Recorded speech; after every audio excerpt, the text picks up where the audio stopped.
ginamit ni Papa. Ah! Bakit yung cellphone niya?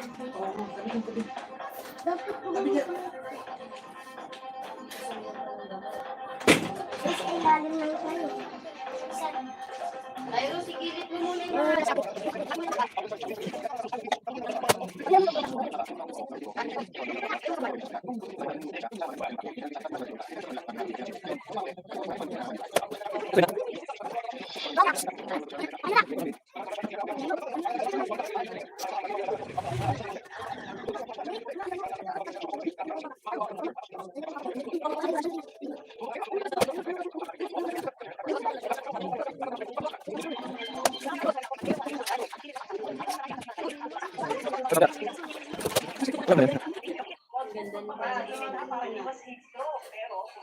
Terus tahu ka?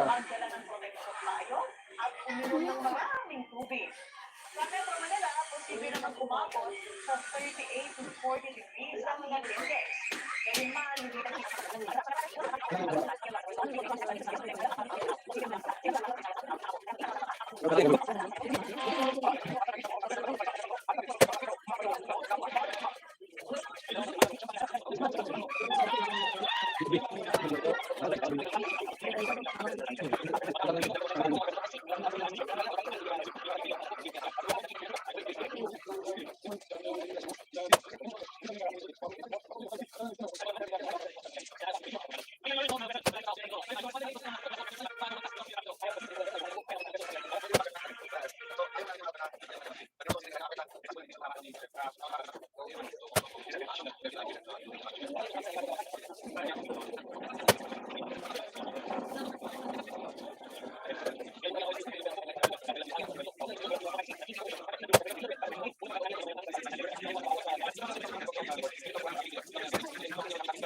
Hindi na raw siya nilalatna. Hinahapunan, nagpumili, pupuntang basketball. Kasi ano na raw, ano na raw nila. Hinagabihan, ayun, nilalagnat na naman. Siguro naulanan kasi ulan na hapon. Tapos wala pa bubong doon no, sa may Black One na court. Black One? Kaya sabi ko naman sa kanya, mabinat na. Mabinat na. Yan, kaya laglag. Tapos pag umaga, hindi nilalagnat pag hapon. Saka siya susunod walang lamigin.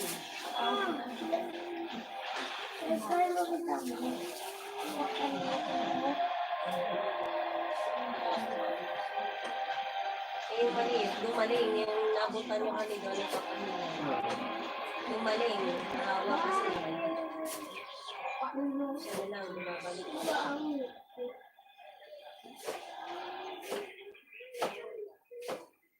Sis, wala yan. Wala. White yan. Sudong ko. Ito na ang zinko.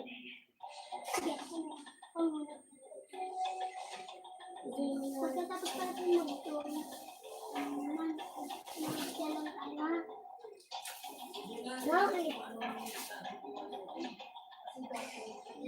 Kasi hindi pa mag-ito. Ano bobo din?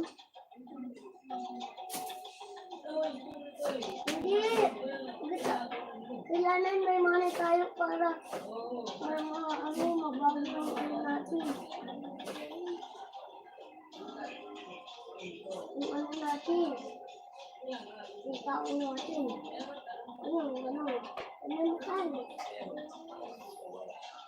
Yes, pagkatapos ko, sasakyan kita. Pag natulog ako sasakyan mo.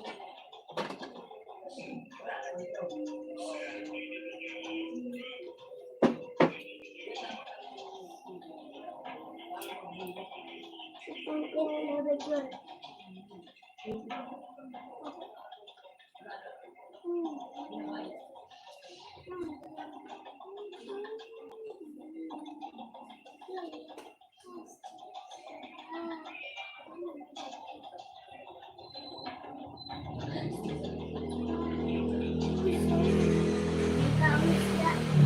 Si Carlos. Si Carlos.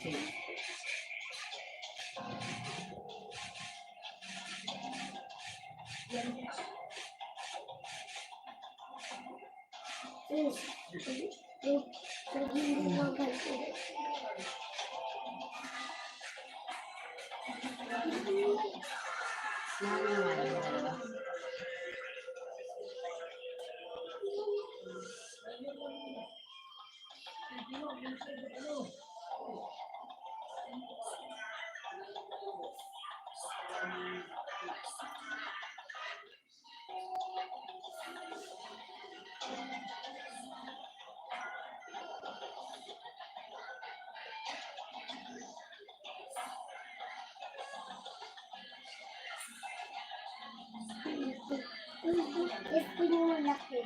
Hindi ko.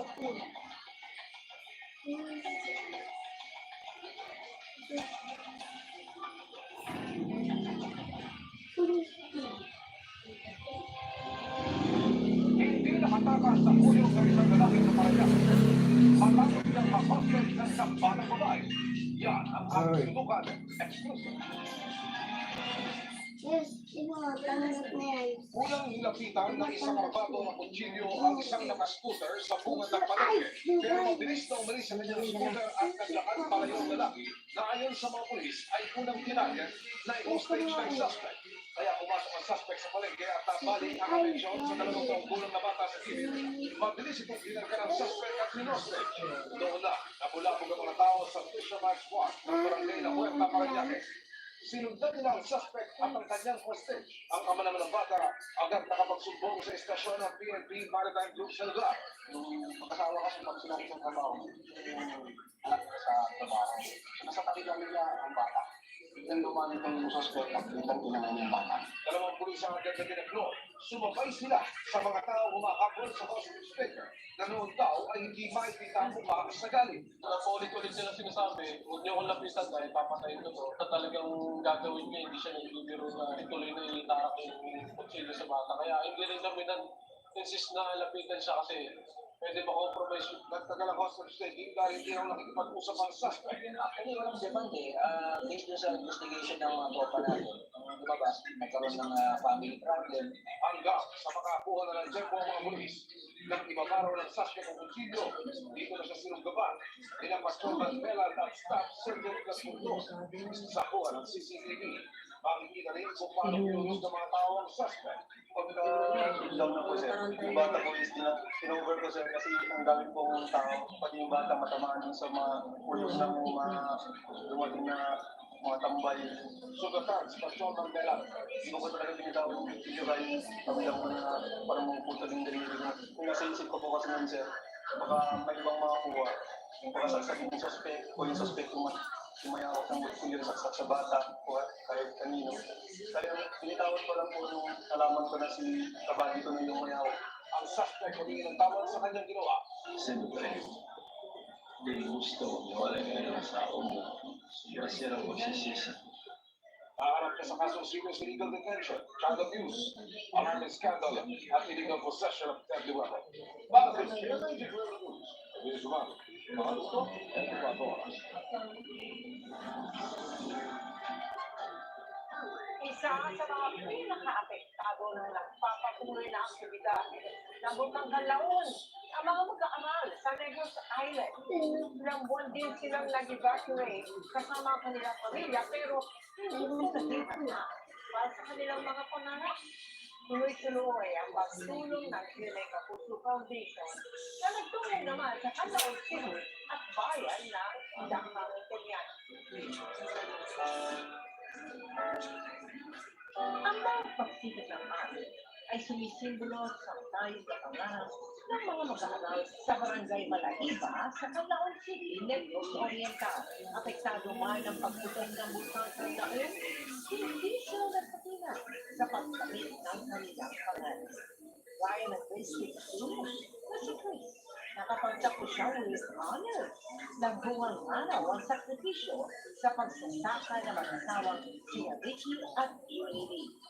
Masaya naman ako. Magalaban naman yung kanyang pag-eskwela kasi bilang ama, tapos kanya. Noong nakaraang taon, 2 beses silang nagkasama sa inyo.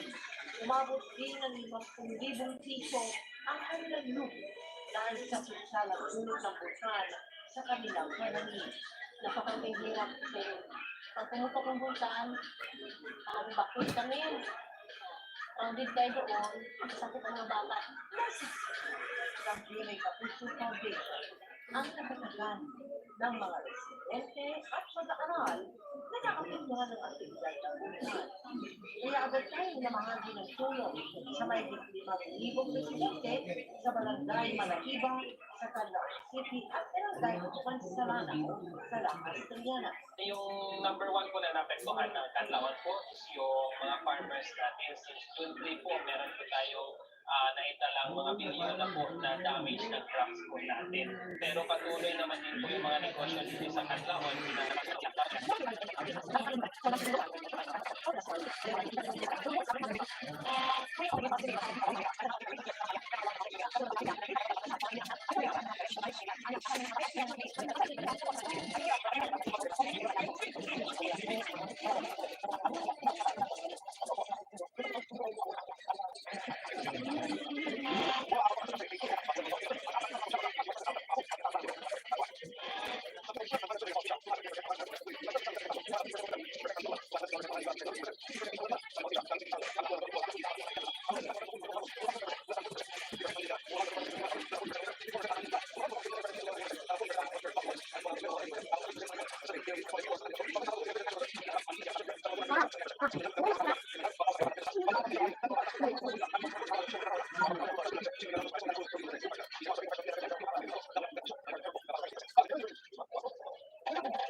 Dito rin natakuan yung katuloy o yung kung saan ang mga tauhan ni Miguel Lopez Benicio.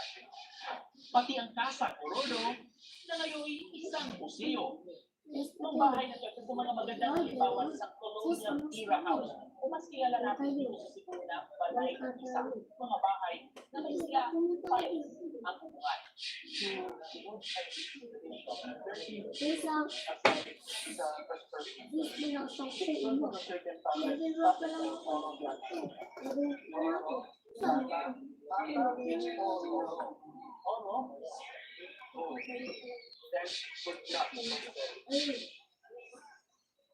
Ito naman ang Jesuit House na sinasabing itinayo noong 1730. Then after all, they have Nilito po ito ng ang kanilang bahay na nagkakalit po. Umatay ko nila sa kabilang ng siya. Ito naman ang Pag-Heritage Monument na itinatayo noong 1997. All about the events on so moreover talagang about sa Cebuano pagkakasyalan Next stop, we are here at the Center, so we call it kasi nandito siya sa center.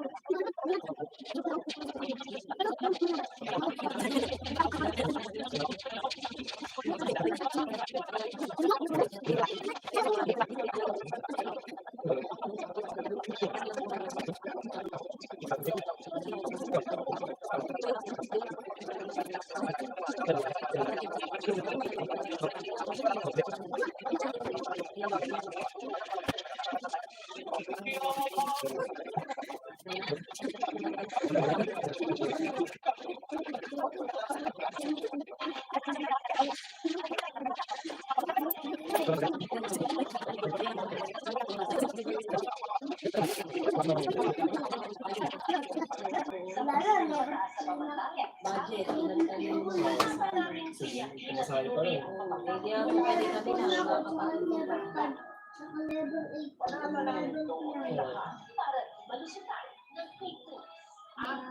At saka nanay ko lang nandun. Kasama ng mga kapatid mo. Matagal na rin kayo hindi nakasalita. Tagal na. Grade 5 ako, luwas namin dito. Tapos hindi namin nakabalik. Grade 5 ka pala? Almost 20 years na. 30. Kaya dito yung nakarating ng grade 2. Ano na lang. Kasi nga, okay tayo dito, sabi ko sa kapatid ko Di ba nakapunta kami dyan? Ano na lang muna. Video call. Kasi yun yung challenges sa radyo. sana naman siya lang. Sana lang. Ayun na kasi dito, naiinitan. Sanay ka sa probinsya. Tayo matagal rito. Hindi na tayo pwede gumagal ng matagal kasi wala tayong hanap buhay dun. Anak buhay natin dito. Wala yung importante kasi. Eh, sinasabi ko nga rin kay mama, kung pwede mo sa iyo, may hanap buhay naman dyan, kaya napakalayo. Oo. May luwas ka pa talaga. Ganon din naman sahod, provincial rate din. Dito, provincial rate din. Pero sa Vietnam, nasa trabaho pa na. Mama ka, pinapauwi ako sa probinsya. Matagal na kasi kami, mabusong halos kami. Dito ka na. Ako dyan ma, walang problema sa akin. Sa pagkain kasi may mga bibili yan. Pinakamahal ka na kasi. Kasi walang problema kasi dyan. Pera. Kaya siya, may pag-aaral ng mga bata. Din din naging maano hindi, pag-aaral ng mga bata. Sabi nga ma, pag tumagal lang ako doon, marami ang magagaling ng pasyente. Kaso lang, ang layo kasi ng mga ano doon. Ang layo, pag nag-service ka, layo pa. Ano, buti may motor. Oo. Kung nasa probinsya, pag yung trabaho mo, may ano yung maningin kasi wala naman sila mga pera. Hindi tayo naging bata.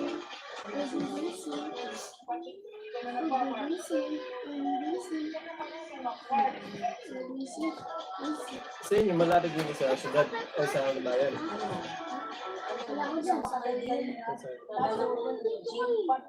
Malala ko pa yung punuan pa yung jeep, pati bubong may sakay. Pag pumunta rin, laki ng bago ka rin.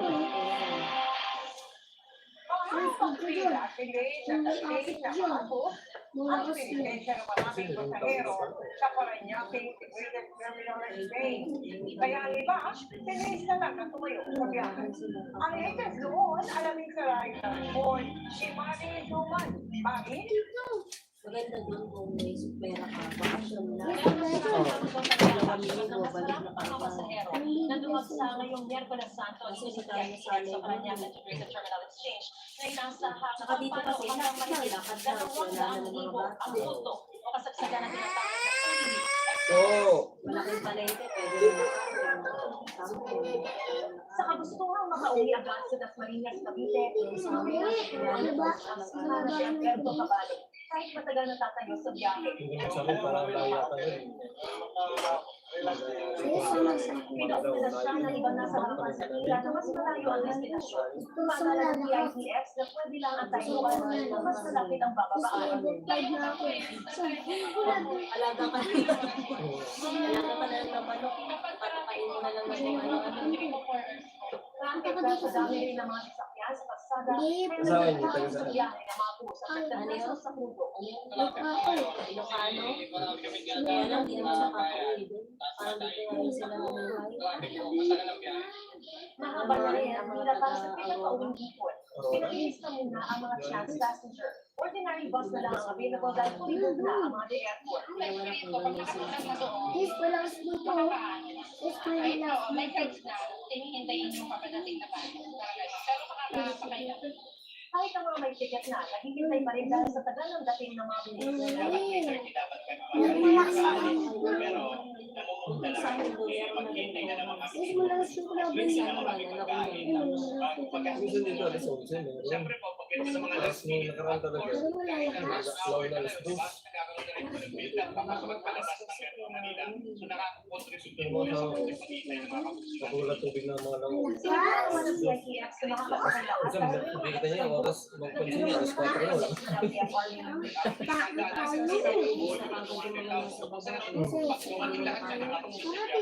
Kaya madaling araw magkakaroon na sa pagkakaroon. Wala nang nagsasabi. Regular din ang pag-monitor ng mga tauhan ng LTFRB bukod pa sa police assistance desk na nakapwesto sa terminal. Palibot na rin sa train liner naman sa Sampaloc, Manila para para sa trans passenger. Magdaragdagan na sila ng mga biyahe.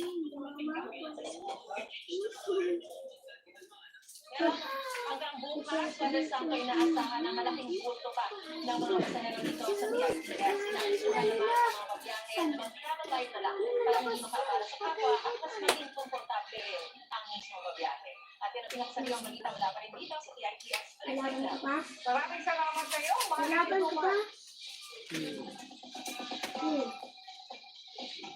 Hindi na start ang Holy Week break para makapag-reverse at makapag-reverse for their loved ones. Tingnan natin ang kanilang trip dito sa bansa and abroad sa kanilang pagkaroon.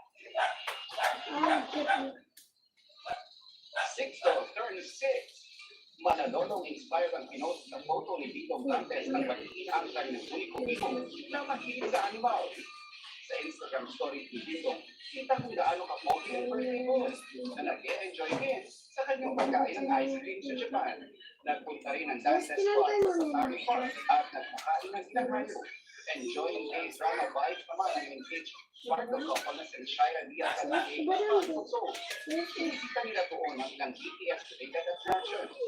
At para full experience ang K-drama heroes, nagpa-feature pa ang dalawa na parang ano sa eksena ng K-drama. Nagpunta rin sa Seoul, si cast member Mikey Quinto. Ang kanyang co-star ni sa Puso Girl Gabby Garcia, work mode sa Japan ngayong holiday. Mabuti na lang daw ang sinutuo ng boyfriend at Kalin Ramos para samahan siya. At para makumpleto ang kanilang trip sa Land of the Rising Sun, mawawala ba ang food trip? After ng Japan, Siargao naman ang i-enjoy ngayon ni Gabby. Dahil Batangas naman sinalinig del Star Julia sa Lucia at River Cruise. Kasama ng Julie Bird ang kanilang pamilya para sa Iglesia siya. Kabilang sa staff nila ang Mount Carmel Church sa Lipa at Padre Pio Shrine sa Santo Tomas. Si Coach Zach, Derek Monasterios sa PG Phoenix ang Summer Ready Bus. Kasama ang girlfriend na si El Villanueva. Nag-enjoy din si Derek sa pagkain ng Caesar Gin. Isa income to naman kay Natalie Gassi. Ang kanyang horseback riding experience by the beach. Nelson Danlas updated sa showbiz happenings.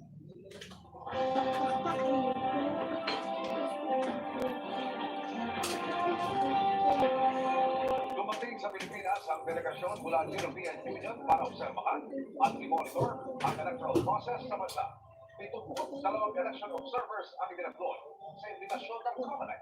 May isang observers pang nasa darating bagong eleksyon sa May 12 ayon sa grupo. Hindi sila narito para makialam sa eleksyon. Layo ng grupo na magbigay ng rekomendasyon sa electoral process. Ilalabas nila sa kanilang findings pagkatapos ng eleksyon.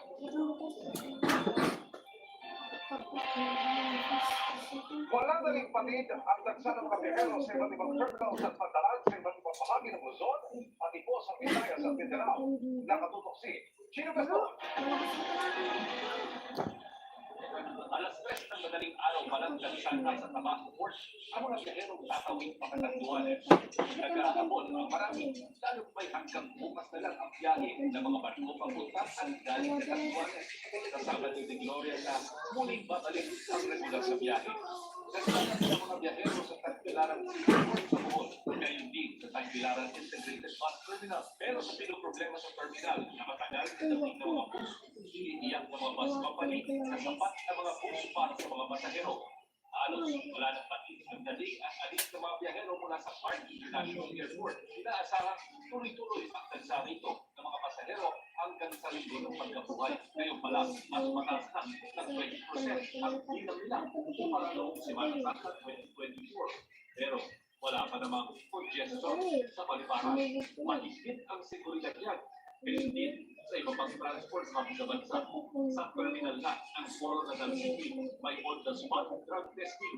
Ngayon din sa terminal ng General Santos City, lahat ng test doon, negatibo sa droga. May surprise inspection at drug testing sa mga bus terminal sa Lawag, Ilocos Norte.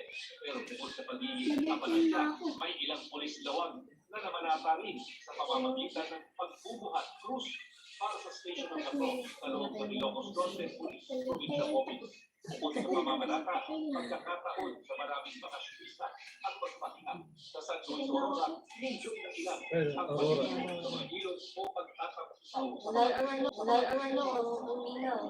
Kanal nila yun, no? Kaya nga nila. naglagay na ng mga improvised boya sa ilang beach. Silatan dyan sa mga lugar kung saan may mga naitala na mga pagkalugod o nakarang taon. Para sa mga emergency, nagtalaga na rin ang otoridad ng emergency response desk sa iba't ibang pasyalan na magtatantay 24 hours. Para sa Cherry Integrated Ano sana, halong tabang at saka ano, ilog nila.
Alam ko na, beach passion. Tapos, ano? Kasi ganito, pinaalis kami doon sa pwesto namin kanina. Baka naman pwedeng dito na kami sa harap nyo. Ganito. Oo, sige, para na rin Maria. Baka anong pasyon. Yan. Ay,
Makarating naman yung nagasya.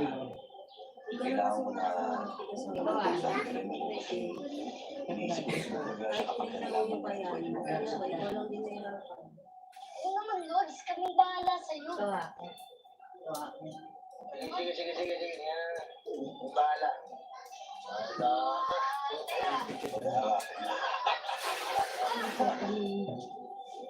Ana, ang maganda ng merienda. Mamaya, utok ka naman sa akin.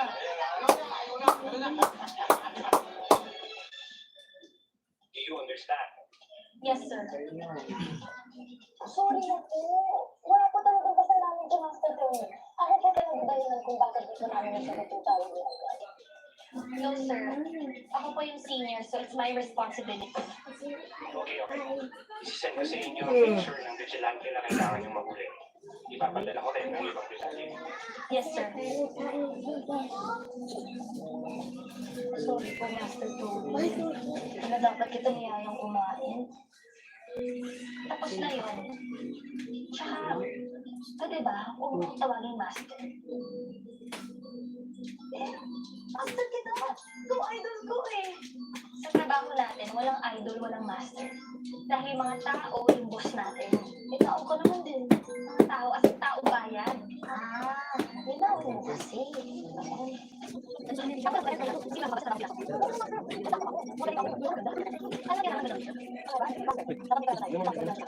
Distraction.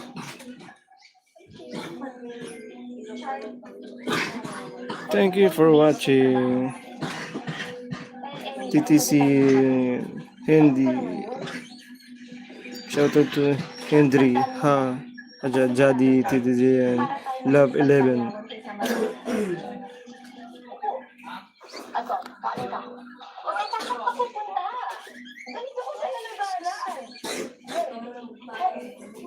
Ma'am, hindi ka ba nahihiya sa ginagawa? Hindi po. Hindi po nahihiya sa akin. Pagod ko po talaga. Bakit ka naman dyan? Aguro. Kapanawan ko lang nila. Dito ka. Silot ka daw, silot. Ang damit mo. Ang damit mo. Ano lang yun? Nahihirap ka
Thank you. Thank you so much. Thank you so much.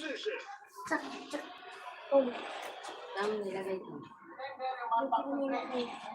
Ay, mga